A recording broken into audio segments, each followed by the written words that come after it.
ఒక్కొక్క నాయకుడు జైలుకి వెళ్తున్నాడు. జైలుకి వెళ్ళటం, పరామర్శించడం, ఆ పైన న్యాయ సహాయాన్ని ఏర్పాటు చేయడం. కార్యకర్తలు జైలు పాలవుతున్నారు. వాళ్ళని చూసుకోవడానికి ఓ పక్కన కింద వింగ్. అవి ఏ మేరకు పనిచేస్తుందో లేదో తెలియదు.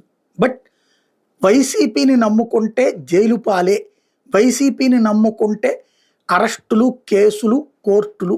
ఇది ఈ ఫీలింగ్ కల్పించాలన్నటువంటి ప్రయత్నమే కూటమి ప్రభుత్వం చేస్తున్నటువంటిది. వైసీపీ వాళ్ళకి వణుకు పుట్టించాలన్నట్టు.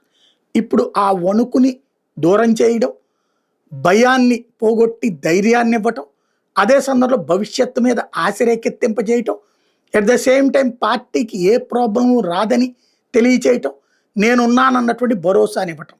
ఇది జగన్ ముందున్నటువంటి పరీక్ష.